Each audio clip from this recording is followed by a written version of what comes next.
And welcome back to my channel. When I was searching for a budget Full HD projector on Amazon, and I came across this Nebula Prizm 2 by Anker. It was released a few months back. Some of you might have heard of Anker, probably have seen some of their products like Bluetooth speakers, power bank in PC World or Argos. At this stage, Anker has already released a few other projectors like Mars, Capsule, and this is the second iteration of Prizm.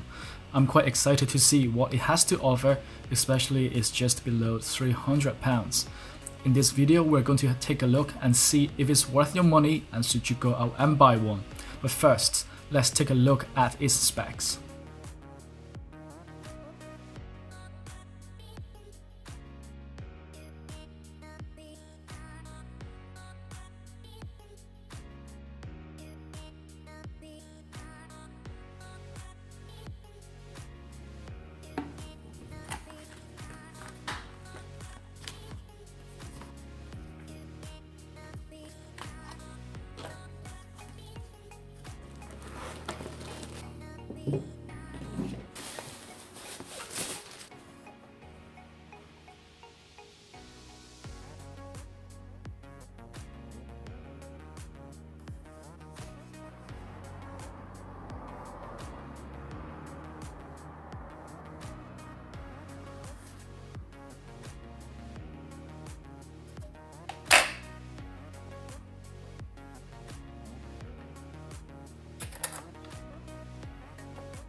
Before we talk about how this projector performs, we should take a look at the menu and what sort of options are available. The menu is quite simple, 4 options unless you count the About submenu, HDMI, Wirecast, it's just HDMI out from your phone or tablet, USB and settings.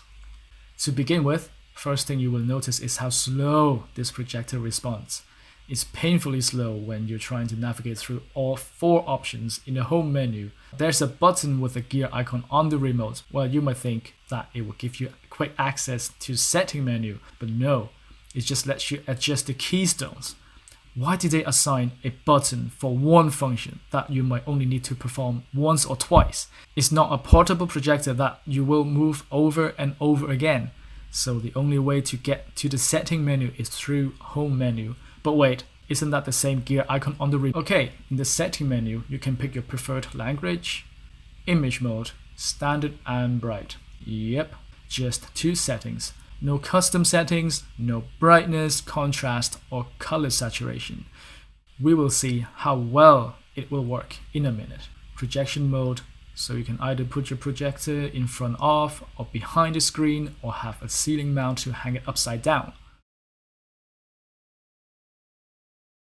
Vertical keystone, and now this horizontal keystone is a good addition to this projector, meaning you don't have to position it in the center of the screen.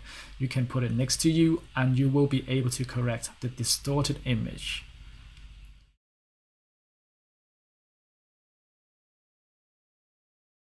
Quadrilateral keystone correction is another excellent addition.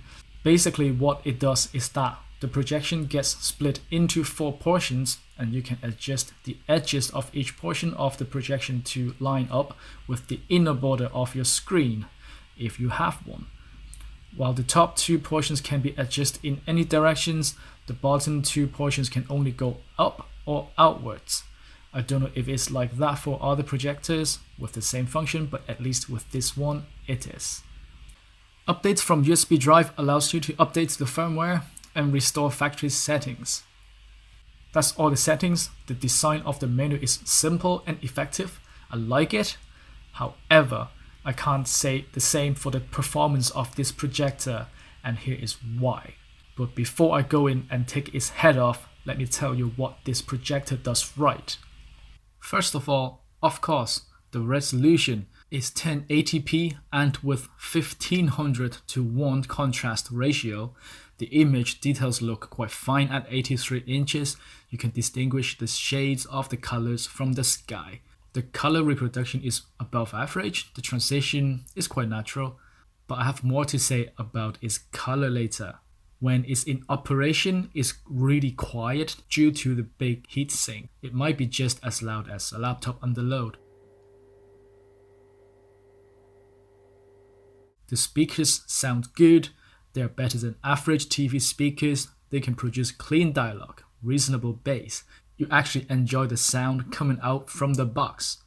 And that's pretty much all the pros of this projector. Guess how much they get it wrong? A lot.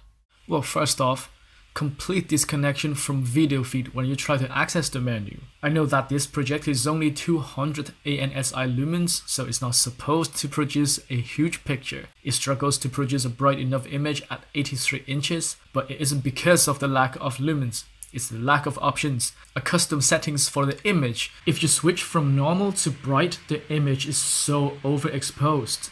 Why didn't they just give us a custom profile? With a little adjustment within the media player, the image is so much more perceivable. The colors, while their reproduction is better than average, but everything looks so dull and almost desaturated. Again, where's the saturation options? You can see the potential locked inside this black box. And with a little bit of tweaking, it could deliver what it's trying to do, but it's locked away because someone at Anker decided not to give us that option.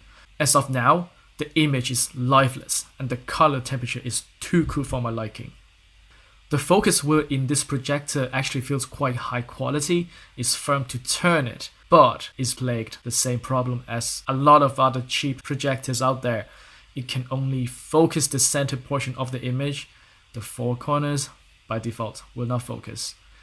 And you can see the light is leaking out from those corners as well and cause yellowish fades. During some video testing, I noticed there are skips in motion from moments to moment. It happens often as well. I tried with all kind of refresh rates from a laptop. It didn't help. In fact, when I changed the refresh rates from progressive to interlaced, this projector cannot deinterlace properly, no matter if it was 60i, 59i or 50i, just can't do it.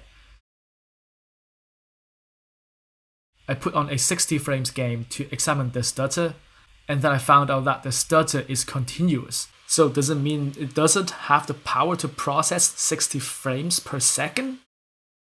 This flaw really is the deal breaker, the final nail in the coffin. And this one is a huge one. The input lag. I don't even remember the last time I experienced input lag like this. It's just simply mind-blowing. This projector actually has shown me what is possible. In some way, it's an achievement. I have never seen anything quite like it. I didn't even bother to try out the USB port and see what it can read, because simply there's no point to it. Even if the USB port can play everything perfectly, no one in the right mind will buy a projector just so you can watch stuff from your flash drive. For what it has to go for, the effort is appreciated. It has native 1080p, good speakers with metallic LED power button along with some fabric on top. The appearance of this projector shows quality, but everything changes when you turn it on. Just the bad input lag is already a death sentence, never mind all the other flaws I mentioned. It is acceptable if you have the image under 70 inches, but at a price tag of £290, there's no reason to buy it, even if it's stutter-free, improved input lag with the options to tweak the image. If anyone can put an extra £50 in the budget, people can get a 50-inch 4K TV. Then why should anyone bother with this projector? The whole point of a projector is a big screen. If it is a portable projector, then 200 ANSI lumens is quite good, but it's a full-size projector, so why the low lumen output? Simply put, there's no reason to purchase this projector. This shouldn't have existed in 2019. This is a mistake.